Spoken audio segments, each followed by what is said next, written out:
Friends, as you see, the name of the paper which you are talking about is psychological research.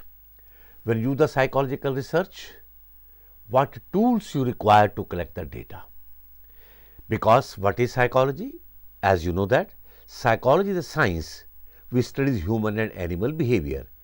When you study human and animal behavior, it is not like the pure sciences, I tell you. In pure sciences, you have the instrument, you have the barometer, you have the thermometer, but it is not so. Now here, we study the behavior, and to study the behavior, the different techniques are available: observation, case study, experimentation, checklist, sociometry, then interview. So today we'll talk about interview technique as a research tool. So now let us start interview as a tool of research. This is one of the most commonly used methods of data collection. Various methods of data collection can be categorized based to the extent to which they are direct. For example, one way data can be collected is by asking questions to the participants. Another way would be by using projective techniques like Rorschach, ink blot test, and so on.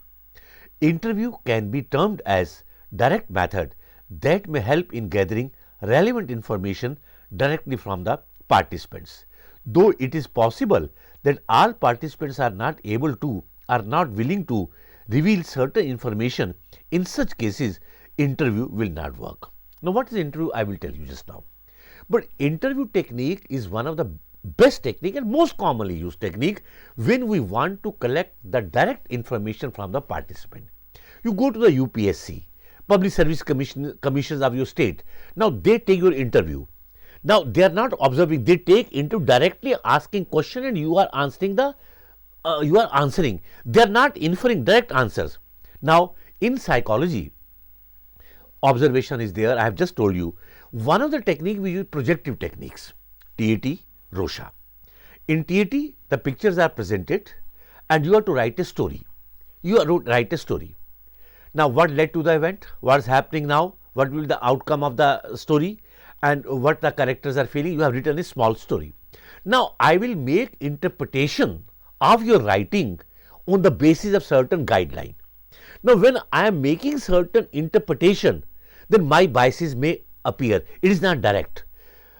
In Rorschach, there are ink blots that were constructed by Swiss psychiatrist Hermann Rorschach in 1921. Now there are ink blots, and you are to tell what that blot appears to be. You say it appears to be a flower, it is a blood, it is a X-ray, it is a tape, it is a football, it is a cricket, it is this, it is that, it is flag, it is stone, it is butterfly, whatever, it is beer, whatever you are, it is peacock, whatever you are saying. Then on the basis of that, I will make certain, from the guideline, I will make the interpretations. But in the interview, there is direct method. Whether you like this policy, what's your opinion about the new education policy? You say the new education policy is very good. It is in the favor of the students. It is for the national development. It is an excellent scheme, sir. Now this your answer is direct. Now I will not make any inference. My biases can't appear in that because I am not discussing. I have asked a question, you have answered. What is your opinion about Chandrayaan?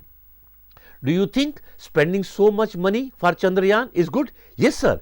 It is the science technology development. From this, our country will reach from this place to this place. Clear? Now you are responding positive or negative. What you are saying? Now your answers will be direct. So this method, is the commonly used with the direct information we can know from the person whom we are asking the questions. Now what is interview? Now let us talk technically. For example, for first I will talk about again Kurlinger. I have when I told you might have seen my lecture in the observation. I define observation according to Kurlinger, but Kurlinger is a very noted research method, very good book, very renowned book, very authentic book, which I used to read this book when I was student of MA. Now at that time that book was used, Kurlinger. Now in Kurlinger, how he describes interview, he says a face-to-face interpersonal role situation in which the interviewer asks a person being interviewed the respondent questions designed to obtain answer pertinent to research problem. Pertinent to the problem, you have framed a question, and in face-to-face situation, you ask the question, the respondent answers the question. Now he says, simply if I say, if I take the definition of the Kurlinger, I simply say face-to-face conversation for a particular purpose, the problem which you have, the objective which you have taken in the research is called as the interview. But there is a problem in this definition. That problem is that Kurlinger says, try to understand, I am talking very important and very technical point. Kurlinger said it is a face-to-face. Now technology has changed. Now we are taking interviews on the telephone, isn't it? Video conferencing. It is not necessary that we are sitting in front, you are sitting in front of me, I am on this side of the table and you are on that side of the table. It is not so. Even I can take you interview on the telephone, I can do by the video conferencing, I can do any method. Now, if it is not face to, then how it is interview? Now, the Honorable Prime Minister, Honorable Chief Ministers, Honorable President of India can talk to anybody on the video conferencing. They are not face to face. They are talking to each other, they are addressing and they are asking the question and the officers are responding whatever they are asking. They are not face to face. Then this definition is an old one. Now, at present, the definition which I favor, it is only with the 4 words of the English, only 4 words, and that is given by Bingham and Moore. Bingham and Moore defined interview as conversation with the purpose. That's all. He says conversation with the purpose is interview. It may be face to face, it may be on the telephone, it may be on the video conferencing, it may be via the satellite, it may be by any medium. But when you are doing the conversation for a particular purpose, it will be called as the interview. Now, how it is justified? How I can justify the Bingham and Moore definition with the purpose? You can see, I will tell you, the name of the interview will be labeled as per the purpose. You are suffering from fever. We go to a doctor. Say, doctor says that you are having fever, sir, from the yesterday I am having fever.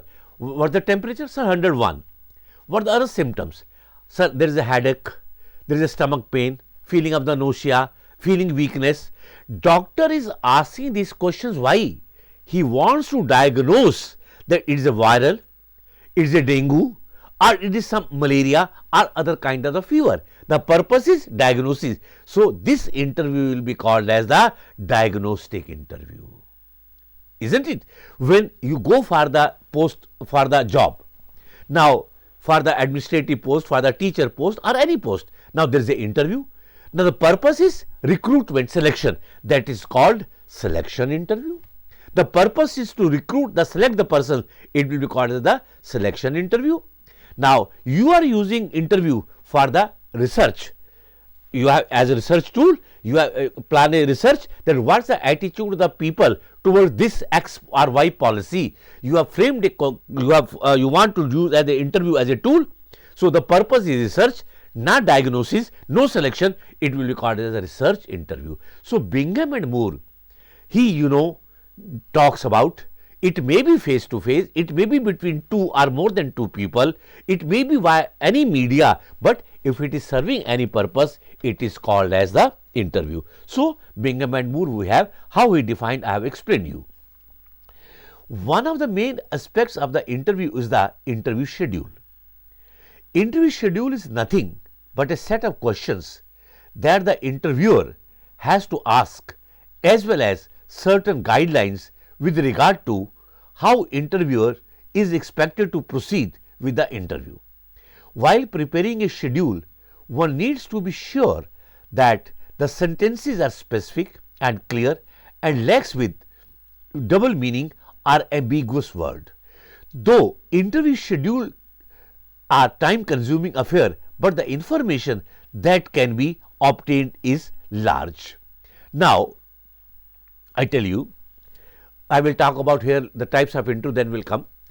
Now, generally, when you take the interview, then you have a schedule before you, that what area you will ask, what questions you will ask, whether which specific questions will be this or that you are preparing. The guideline which you are preparing, I will talk about your academic interest, I will talk about your sports interest, I will talk about your international aspects, I will ask this, I will ask this. This is called schedule. Now, when you are preparing schedule, the sentences which you are preparing should be short, should not be lengthy, and they shouldn't carry the double meaning, because if they are ambiguous, then the person who is listening, the respondent, may give its own meaning. Whatever I want to ask, it may not be that, because it is a ambiguous item. So, when you are preparing the schedule, it is one of the very first stage of the interview. Before preparing an interview schedule, suitable background information needs to be collected about the focus of research and research problem. An interview schedule will mainly constitute identification information or face sheet, census type information and problem information according to Curlinger.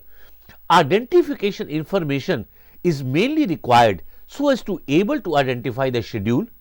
The census type information related to socio-demographic information including age, gender, occupation, marital status, socio-economic status, etc. So, whom you are interviewing, you must know what their educational status, what the job status, rural background, urban background, this group, that group, what their status, what the socio-economic status, male or the female, what the age. This all you prepare beforehand, and that called as the schedule. This you must keep in mind when you are taking the preparing the schedule.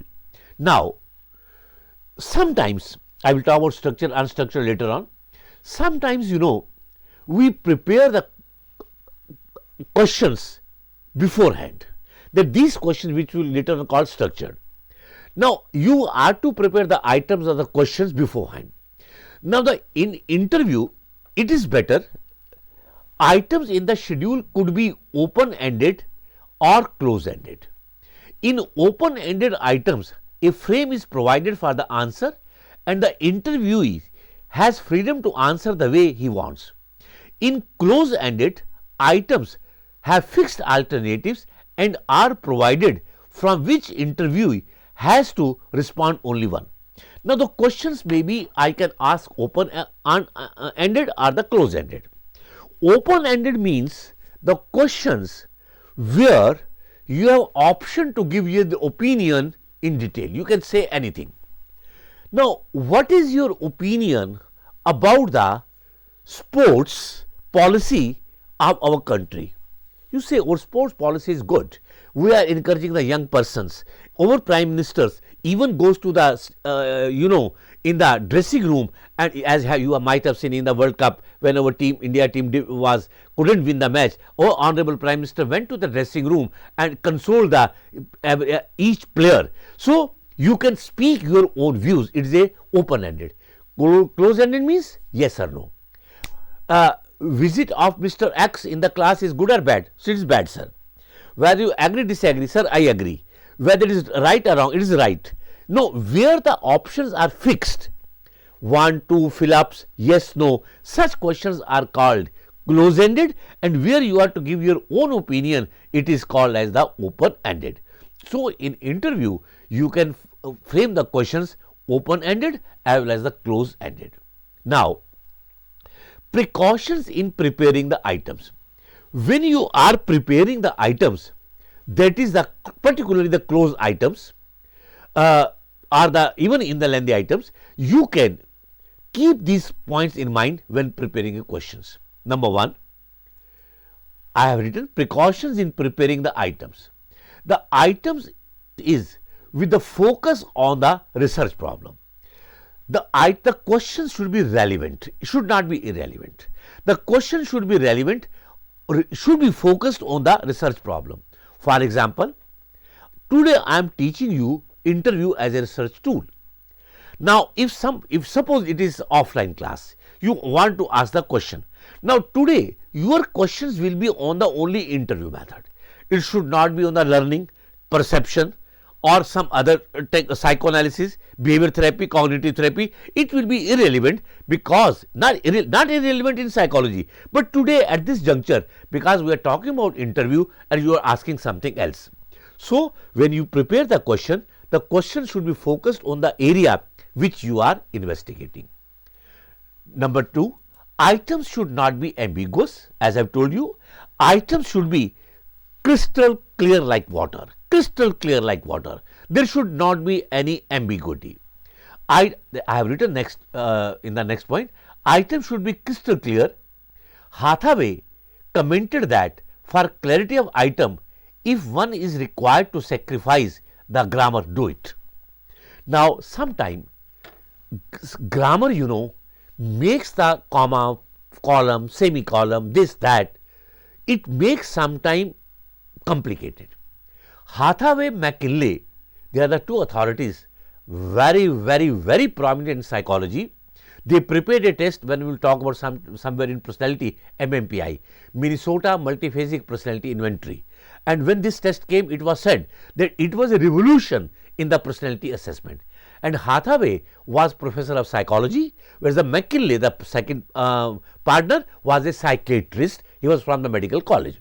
Hathaway, when preparing the MMPI, he commented that even for the clarity of item, if one has to require to sacrifice the grammar, do it. He said, doesn't mind, don't put the comma, full stop if it is creating problem, but the item should be very clear. Just after reading once, it should be clear in the mind of respondent that what the interviewer is asking. So, clarity should be there. A question needs to elicit an answer and should not elicit a question. It should be such that it must give an answer, not a further questioning on that. A question that may elicit a response that is not influenced by social desirability needs to be avoided. As far as possible, you shouldn't ask such questions where the social desirability factor comes. For example, in the ethnic matters or the religious matters, we should avoid questions where the emotions or such things are involved. The social desirability factor should not emerge. Another point which I have not mentioned here, I am telling you, the question which you are asking should not be lengthy. Should not be lengthy. Some people start asking question, and that questions continuously they ask a particular question for 2 minutes. Why lengthy questions should be avoided? Questions should be short, crisp, because the memory of human being, the memory span is not unlimited, is limited. If the question is very lengthy, then whenever you come to the last part, I will forget that what was the initial or the earlier part. I will not be able to connect the last line to the first line. So, it should not be lengthy, because our memory is not unlimited. You might have observed that the number of your cars, motorcycles is always in 4 digits. Everywhere it is 4 digits. Now, it may be I am in the Rajasthan, RJ19 1C 3394. Why not the number of my car is 3 lakh, 4 lakh, 3 crore, 5 lakh, 3,503. If this is written, and if I violate the signal or I do some accident, the traffic police will 3 crore, then I will jump to the next crossing. But the 4 digits, the person or any passerby can keep in his mind. So, the items should not be that much lengthy. So, with these precautions, we will prepare the schedule and take the interview. Now, types of interview. Interviews can be divided in 3 categories. Number 1, structured interview. This is also referred as a standardized interview. The second name is the standardized interview. In this method, questions to be asked are fixed and are sequenced in a certain predefined order. Thus, there is not much freedom to the interviewer to make any changes in the question to be asked. The main advantage of this format is objectivity, which means researcher is equal to all and hence not biased. The main drawback of this method is that if the respondent is avoiding to answer the question, the researcher cannot ask indirect questions. Now, structured. Structured means when you have prepared a framework of the questions, 10 questions, 15 questions, 20 questions, and you have put in a certain order. It will be by first question, second question, third question, fourth question, fifth question. Now, I am to take the interview of the 10 people, 10 students, the 10 candidates. Now, I will ask these 10 questions in the same sequence to all the candidates. There is no freedom, no flexibility on my side that I can't add any question. I cannot, divert the order. I can't put any question from my mind or avoid any question. Well, I have the fifth, leave sixth, come to the eighth question. No, after fifth, I will have to ask the sixth question. Such interview is called as the structured, where everything is fixed. The main advantage of this technique is that objectivity is there.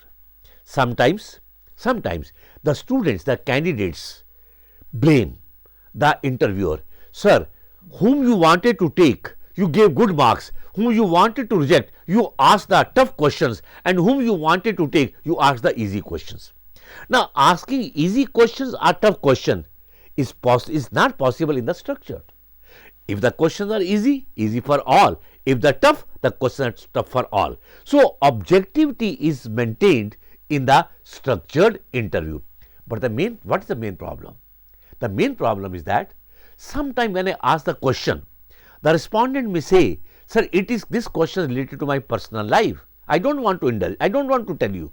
Now, I can't force him that, you will have to tell.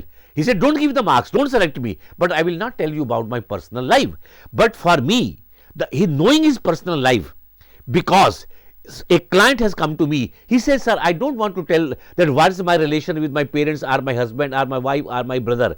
But you solve my problem, but I will not tell you my personal life. But unless and until I know his or her personal life, how I can do the counseling or the therapy. So, I can't here ask questions indirectly because I can't add it up. So, the problem is that I can't go in the depth. This is the problem. The advantage is the objectivity. I am equal to all. This interview is called as the structured interview. The second is called unstructured. In this format of the interview, questions are prefixed. The researcher is free to ask any questions as per the area he is studying. Researcher may ask any question in any sequence.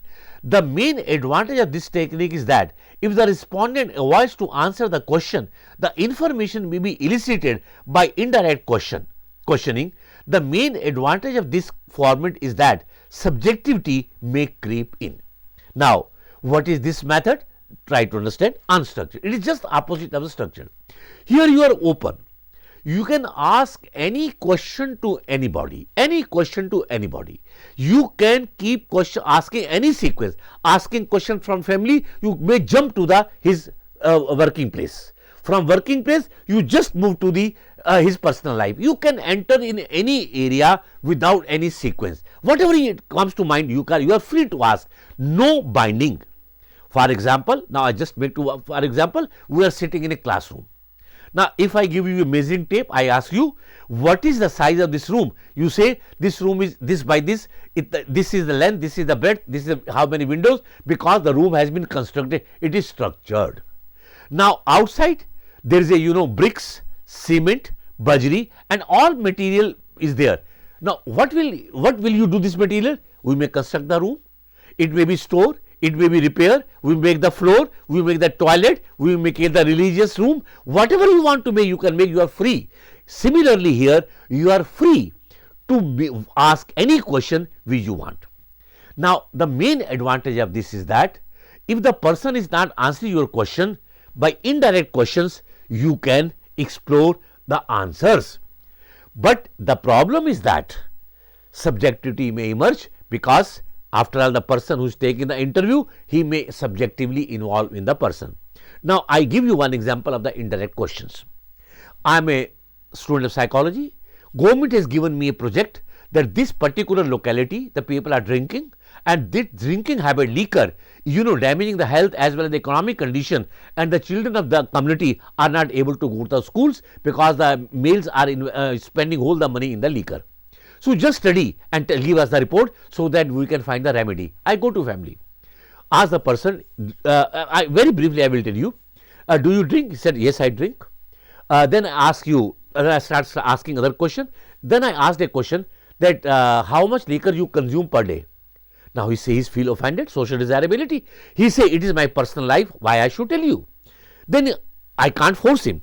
Then he asks a question, whether you take liquor in the evening with your neighbor. He says, no, no, no. With my neighbors, there no talking terms.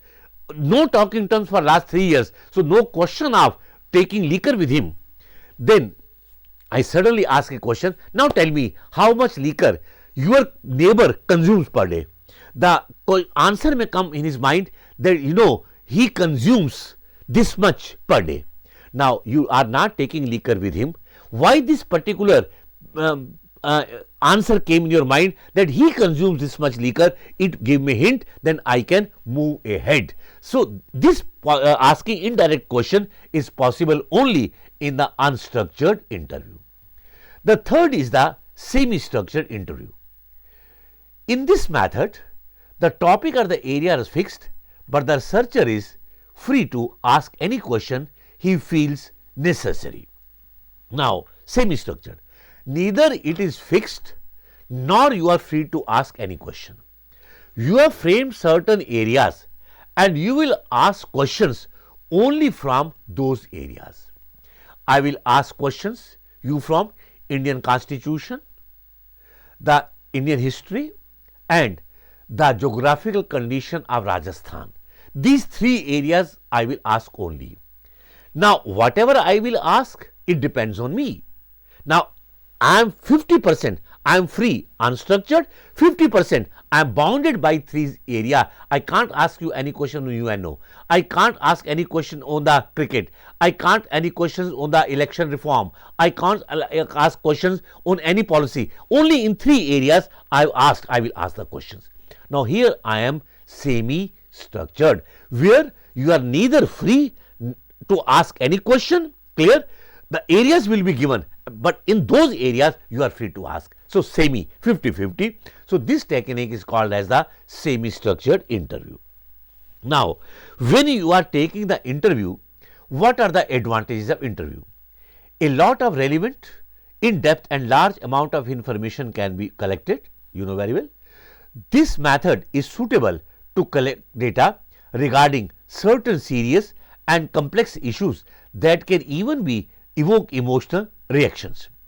This method is flexible and can be used with varied respondent from varied background. You are flexible, where you want to use structure, you can use, where you want to become free, ask freely.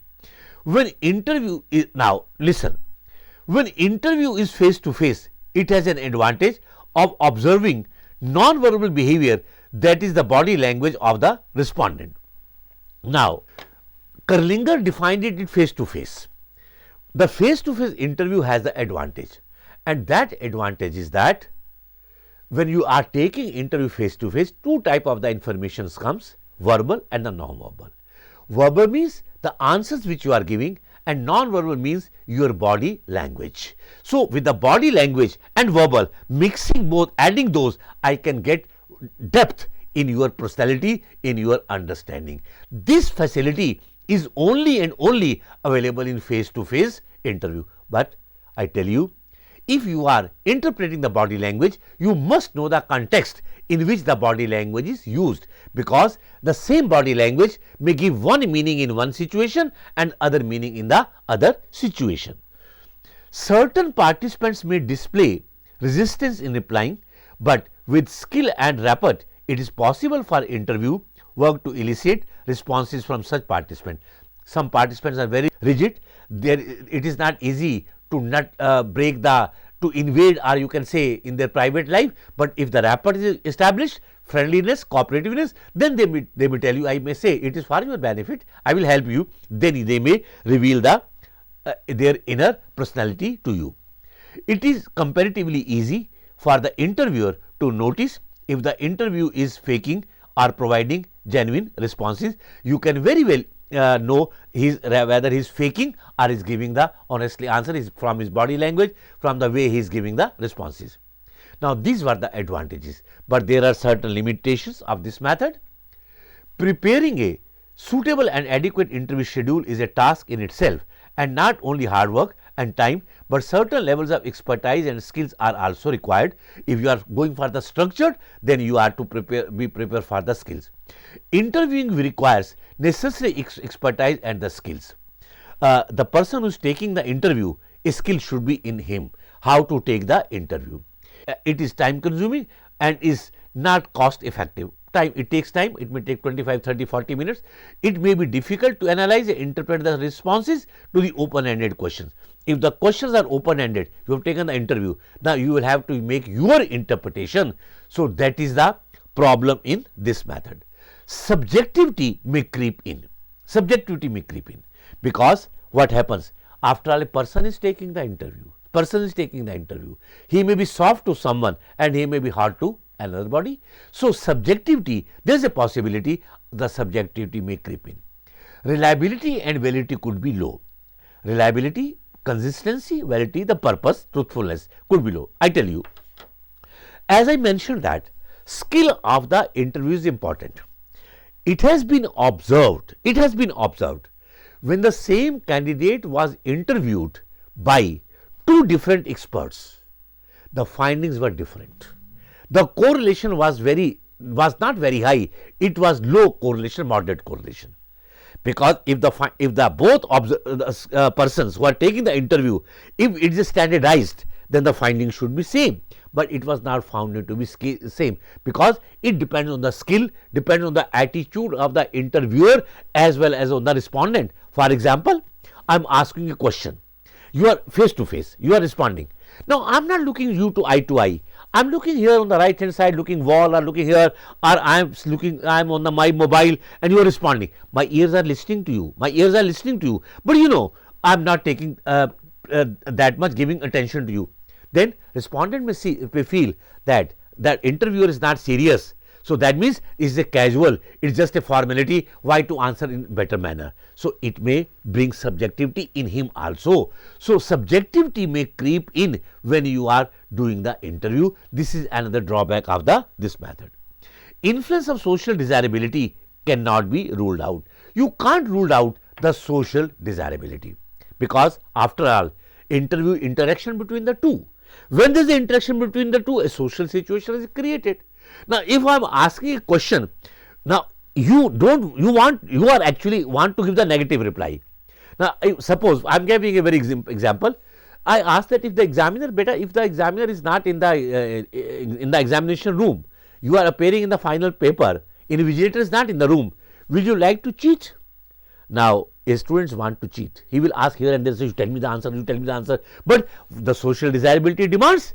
So, sir, I will not ask from, because I am a very honest person. Now, this is social desirability, because I have no check that whether you are responding in a correct manner or not. So, social desirability may creep in. So, these are the limitations, those were the merits. Now, we should try to avoid this limitation and keep on the merits. But interview is one of the best technique today. Even you see in the UPSC, RPSC, when you are appearing for the provincial services or the civil service examination, after the written, they take the interview, because to assess the personality is the best technique. I can't assess your personality by questioner method, because in the face-to-face situation, I may be able to observe you in a better manner. So, this is again a very important tool in the research method. This is all about interview. Thank you very much.